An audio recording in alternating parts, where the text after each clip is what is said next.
El siguiente segmento tiene contenido o opinión. La entrevista en A Primera Hora. Analizamos los hechos del momento junto a sus protagonistas.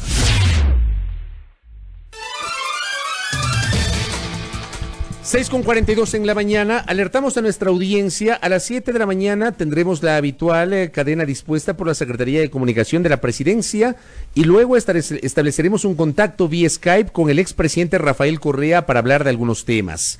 Antes, hablemos del coronavirus, sobre esto hay que seguir hablando. Ayer, en horas de la noche, el Ministerio de Salud Pública emitió un comunicado, a las 22:10 de la noche se generó este comunicado. Tras información entregada por el Instituto Nacional de Investigación de Salud Pública, INSPI, los casos de coronavirus COVID-19 en el Ecuador ascienden a 7, información oficial del Ministerio de Salud. El último caso, confirmado la noche de este lunes 2 de marzo, dice el comunicado, corresponde a una persona que mantuvo contacto con la primera portadora del coronavirus. Este nuevo caso presenta síntomas leves y se encuentra en aislamiento domiciliario bajo vigilancia médica. A la fecha, el INSPI ha efectuado pruebas a otros 14 contactos que presentaron alguna sintomatología respiratoria y los resultados han sido negativos para dicho virus. Las muestras tomadas han sido producto de la vigilancia activa y seguimiento dado a las 177 personas que conforman el cerco epidemiológico. Hasta el momento, la paciente del primer caso positivo de COVID-19 se mantiene con pronóstico reservado.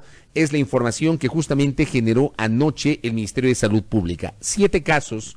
Conversamos con un especialista, el doctor Daniel Simancas. Él es epidemiólogo clínico y además director de investigación de la Universidad Tecnológica Equinoccial, la UTE. Doctor, bienvenido. Qué gusto. Buenos días. Buenos días, Fabricio, a la audiencia. Buenos días. Muchas gracias por la entrevista. Creo que hay que agradecer estos espacios para difundir información oficial. Gracias por la gentileza. ¿Cómo valoramos el hecho de que ya tenemos 7 casos? Es decir, se anunció el sábado y entre el sábado y el lunes en la noche de 1 subieron a 7 los casos confirmados de coronavirus. De los 7 hay un caso que es muy grave, un caso crítico de la paciente 1 y los otros 6 casos asociados a gente del entorno de la paciente 1. ¿Cómo le explicamos esto a la gente? Por favor.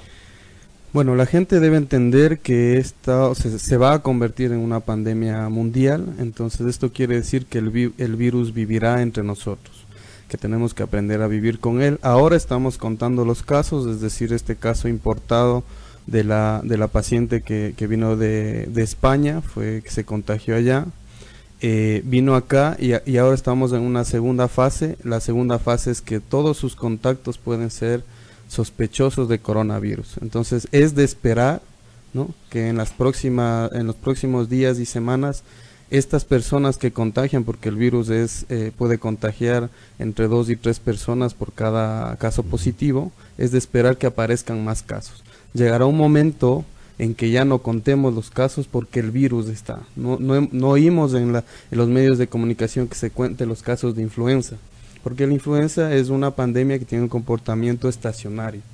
Este virus probablemente tenga ese mismo comportamiento estacionario y que tengamos que aprender a vivir así como hemos aprendido de la influenza. Y eso ha pasado, por ejemplo, en otros casos de epidemias como el SARS en su momento, que según las estadísticas fue mucho más letal, mucho más mortal, pero que también provocó esto que usted está señalando. Exactamente, en el campo de la epidemiología siempre estamos esperando estas epidemias internacionales que se transforman en pandemias, ¿no? El virus del SARS y del MERS tenían más de 5 veces y hasta 22 veces más letalidad que este virus, ¿no? Entonces, sin embargo, por ejemplo, MERS no llegó a ser una pandemia, sino se quedó suscrito al Medio Oriente, ¿no? ¿Cuál es la diferencia entre epidemia y pandemia? Porque estos dos términos como que se están utilizando a propósito de la llegada del coronavirus al Ecuador. La epidemia principalmente está suscrito a un país, a una región. No se ha transformado internacionalmente, no se ha contagiado. Uno habla de pandemia cuando hay una transmisión ya comunitaria en más de 6 regiones, por ejemplo. Entonces ha tomado varios continentes. En este caso, si es que el virus empieza a transmitirse, por ejemplo, en Sudamérica o en América de manera comunitaria, es decir, que no puedas explicarte la relación de los casos, pues ya hablaríamos de una pandemia, ¿no? Esto es importante porque el OMS tiene que tener las precauciones ya que al declarar, por ejemplo, una emergencia internacional, se tiene que destinar varios recursos que son importantes para salud. Pienso que ya se debería declarar este caso como una pandemia, ¿no? Una pandemia. La OMS no lo ha declarado como una pandemia aún, ¿verdad? No lo ha declarado aún, todavía, pero... La OMS advirtió un riesgo alto. De que sea una pandemia, pero no ha generado esa declaración. No ha generado porque no ha traspasado de manera comunitaria en todos los países del mundo, ¿no? Es decir, debe entender la población que en este momento el Ecuador está en fase 2, es decir, los casos están circunscritos a la familia del contacto importado. Cuando estos contactos o cuando el virus empiece a transmitirse de persona a persona sin ninguna relación epidemiológica, hablamos ya de una transmisión comunitaria y es la fase 3, que hay otras precauciones que tomar. Ahora, en este caso, por ejemplo, la ministra de Salud ha señalado que los 7 casos están todos relacionados. Tenemos la paciente 1 que se encuentra en estado crítico en una casa de salud con pronóstico reservado, en una unidad de cuidados intensivos, que los otros 6 casos, ha dicho la ministra, están asociados a la paciente. No es que se trata de un virus comunitario en este momento. ¿Es así? ¿Podemos decirlo así? Podemos decirlo que es así, pero no podemos relajarnos tampoco. Es decir, si bien están identificando, los 7 casos están identificados con el primer contacto, no sabemos estos 6 contactos a quiénes más. Entonces ahí viene la fase de la búsqueda activa de los casos. Entonces la ministra ha dicho que hay más de 170 personas que están siendo investigadas y en aislamiento, que es la fase de contención para evitar un brote. Todavía no estamos en un brote, estamos en un caso con sospechosos relacionados a nivel familiar. Correcto. Hay otra inquietud que evidentemente había sido generada este fin de semana. Se anuncia la paciente 1 está en estado crítico en una unidad de cuidados intensivos. Esto ocurrió el sábado. El domingo se confirma 5 casos adicionales de gente de su entorno, pero no se dispone que sean ingresados a una casa de salud, sino que se les envía a una suerte de aislamiento domiciliario. Según las autoridades, se establece ese cerco epidemiológico en los domicilios de estas personas. Esto, por ejemplo, generó mucho temor ayer. ¿Se puede entender esta medida? ¿Fue una medida adecuada el haber establecido este aislamiento domiciliario o necesariamente había que llevarlos a una casa de salud? Fabricio, esta es una excelente pregunta. Mira, en el caso del COVID, que es el nombre oficial de esta enfermedad, a través del SARS-CoV-2, que es el virus, hay que pensar que si 100 pacientes son positivos, ¿no? 80 presentarán una gripe leve, ¿no? Muchos de los casos que están incluso en China y en todo el mundo no son diagnosticados, son gripes leves que se da principalmente en menos de 50 años, ¿no? 15 presentarán de estos 100, ¿no? 15 presentarán neumonía que requiere cuidados especiales y 5 presentarán neumonía grave. De estos 5 que presentarán neumonía grave, 2 mueren con el virus y no por el virus. Eso es importante, Fabricio, porque decir que mueren con el virus, ¿no? Es decir, que tienen otras enfermedades como diabetes, hipertensión, enfermedades respiratorias crónicas, y no por el virus, es decir, el virus solo tiene baja letalidad en personas que llega a menos del 0.1% en personas adultas sanas. Esta mortalidad es en pacientes con enfermedades crónicas, 70 años, fumadores y inmunodeprimidos. La medida que ha tomado el Ministerio de Salud me parece adecuada. Es decir, los casos, no puedes llevar a todo paciente al hospital porque el hospital acelera la contagiosidad del virus. Si tú llevas al paciente a una sala de emergencias, un paciente positivo, imagínate cuántos contagios puede haber en ese momento en la sala de emergencia. Las recomendaciones de la OMS, CDC y otros países es incluso que los casos leves hasta moderados deberían ser atendidos de manera domiciliaria, ¿no?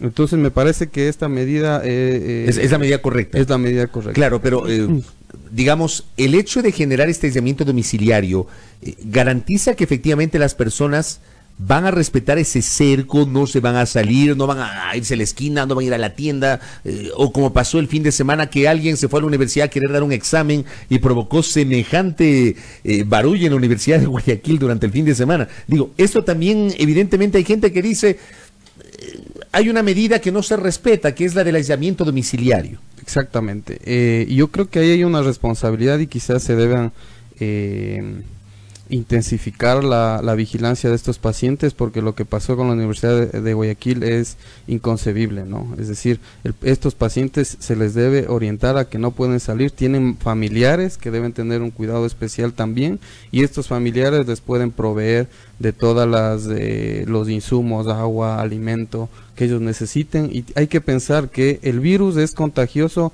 a 1.5 o 2 metros. Es decir, si tú ahora que estamos conversando, que estamos a más de 1,5 metros, es casi improbable que tú con una mascarilla, ¿no?, me contagies a mí. Si es que yo tuviese el coronavirus. Tú tuvieses positivo de coronavirus en este momento. Y estoy con una mascarilla. Estás con una mascarilla, ¿no? Es casi improbable que tú me contagies porque el virus no circula en el aire. El virus circula en macrogotas, ¿no?, en macrogotas que se expulsan de los sintomáticos. Es decir, yo no debería portar mascarilla, que es otro de los temas, sino tú que estás enfermo y positivo debes llevar mascarilla.